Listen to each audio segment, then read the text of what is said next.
Welcome to Tax Smart Hustlers, where each episode unveils powerful tax strategies and financial wisdom for the go-getters. Hosted by Thrive Tax Solutions, this podcast is a gold mine for small business owners and real estate investors seeking the path to financial freedom. We dive into practical, actionable advice on optimizing taxes and accelerating wealth growth. Join us to become a tax smart hustler.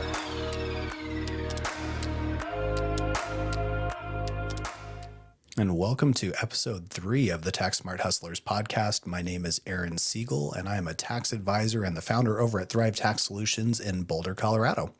So for today's episode, we're going to be talking through estimated taxes. We've had a lot of clients who are new to the practice this year coming in, and they've been surprised by estimated taxes and what those are. So we figured, let's make an episode about it, and we'll try to make this simple so you know what to do for the coming year. So with that, the U.S. tax system is just designed to be a pay-as-you-go model. When you have a normal W-2 job, they're collecting taxes every time they pay you. They're sending the taxes to the IRS. Usually everything's good. Now, when you're an investor or you have other self-employment income or things where taxes aren't automatically withheld, you can start to build up a balance, and the IRS expects that's going to be paid on a quarterly basis.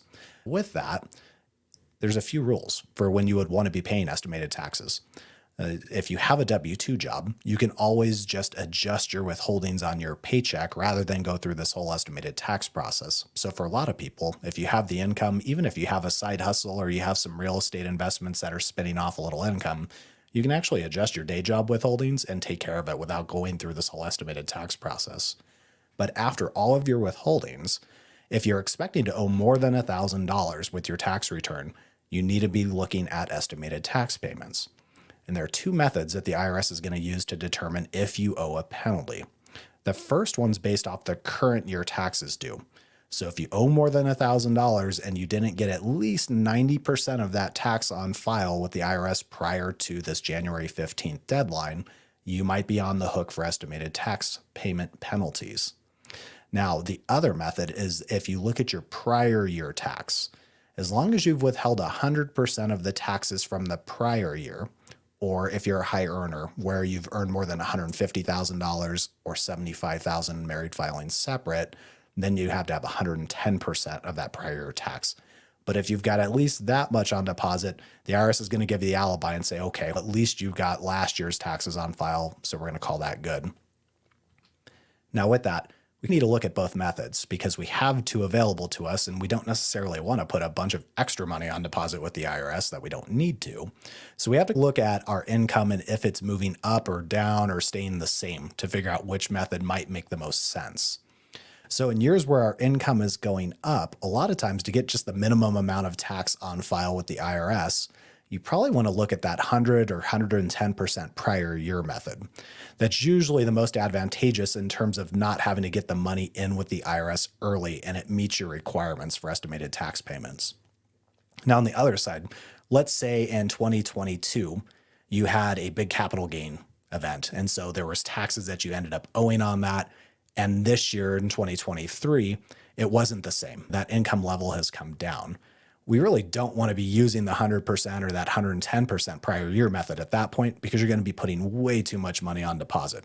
Good news, no penalty would be due, but you're also giving that interest-free loan to the government. So in those cases, you'd probably want to look at the 90% of current year method if you're having that down or even really a flat year. We just want to make sure you've got at least $900 out of $1,000 of tax on file at the end of the year to meet the 90% threshold. And so that way you're ready to go and you don't have penalties in play.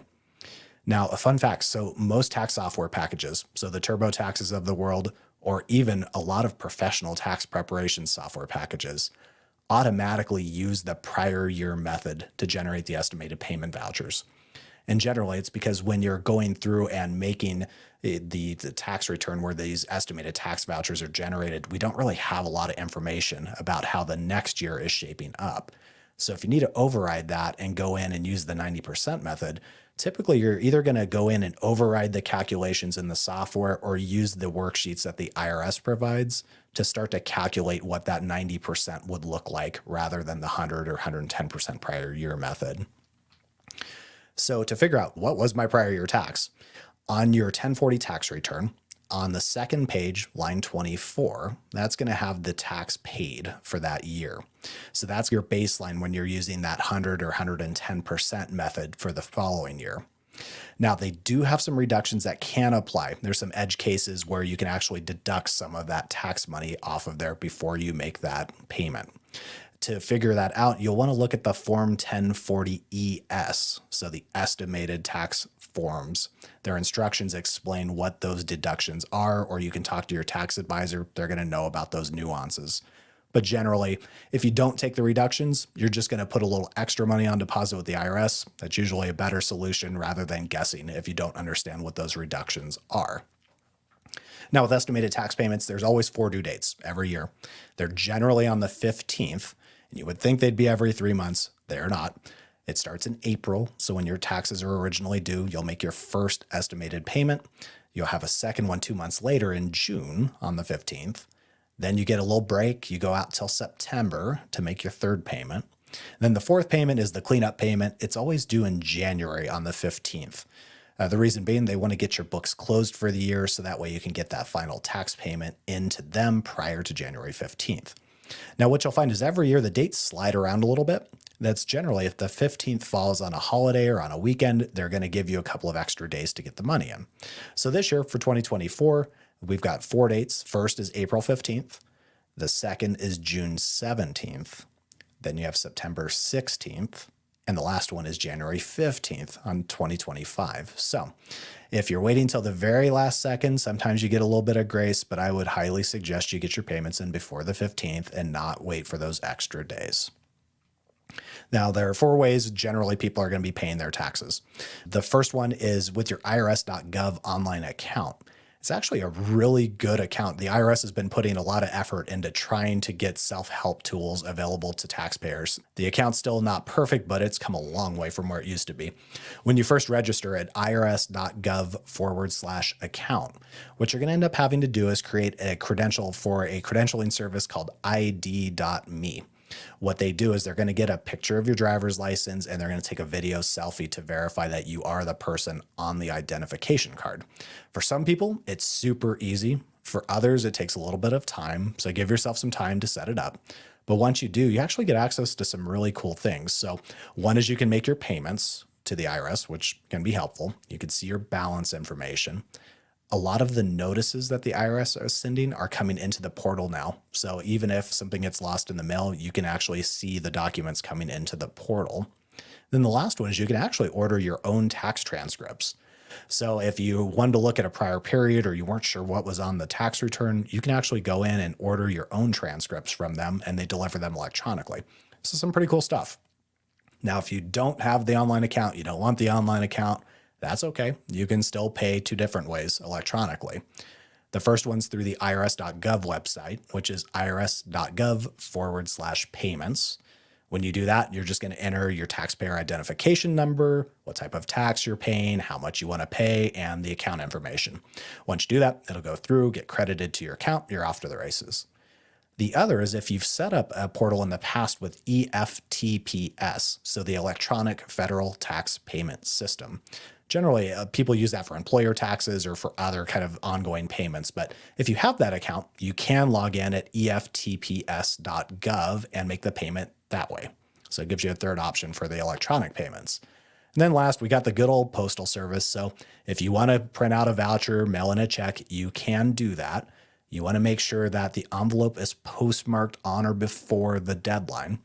And generally, if you're getting close to the deadline, sometimes it just makes sense to go and pay things electronically just to avoid input errors. If they don't see the postmark date, they're not going to give you credit for that being in. So generally, an early filer, go ahead if you want to mail in a check. If you're getting close to the window, go ahead and use irs.gov and pick your options between the online account or their payment portal. So now the big question is, what if I don't pay? What happens then? Generally, the IRS is going to calculate an underpayment penalty on the amounts. And in years past, this is another one where we've had low interest rates for so long that these penalties really didn't hurt. You were looking at 1%, 2%, 3%. It really wasn't a big deal if you didn't get the money on deposit. The interest rate environment obviously has shifted here. We've got higher rates than we've seen in a very long time. And so that penalty rate currently is at 8% interest. So that can definitely add up if you're carrying a big balance over the span of a year. It makes a lot of sense these days to at least calculate what you might be facing as a penalty so you can make an informed choice rather than getting surprised when you file your taxes and that gets calculated for you. One other consideration here. So for small business owners in particular, or if you have a capital gain event that you weren't expecting, you want to make sure your tax advisor uses something called the annualized income installment method. It's reason C when you go through the different reasons you might fill out Form 2210 to manually calculate a penalty. The reason we want to do that is this. By default, the IRS is going to say for all of your taxes due, they expected it in 4 equal payments. Now, if you didn't make this money until the last quarter of the year, you wouldn't have known you needed to put the deposit on for the first 3 quarters. So with this annualized income installment method, they'll actually look at the timing of your income over the 4 tax filing periods there. So what they'll do is they're going to take, okay, quarter 1, how much money did you have? How much tax should have been paid? Quarter 2, same thing, rinse and repeat. So if you have irregular income or you're in a seasonal business or even a period of rapid growth, make sure that your tax advisor looks at the annualized income installment method because that would reduce penalties if you had irregular income. And again, this just isn't the default calculation. So if you go to a tax preparer who doesn't really deal with small business owners very often, they're not even going to know that's a box they can check, and it's just going to calculate the penalty like it should have been 4 quarterly payments. Typically, those penalties are higher than they would be otherwise if you use that reason C code. All right, so hopefully this was a quick and dirty introduction to estimated taxes. You do have a payment deadline coming up, so we're recording this here right in early January. So make sure if you haven't put your estimated tax payments on deposit yet, you still have the opportunity, even if the timing's off. If you know you're going to owe taxes, if you can get the money in before the January deadline, it's going to minimize the penalties only because you're going to have sufficient money on the books. So if you can get yourself paid in to that 90% threshold or that 100 and 110% threshold for the prior year, you're going to avoid this calculation whatsoever. If you still come in short, at least you're going to minimize the penalties that are associated, even if the timing's off.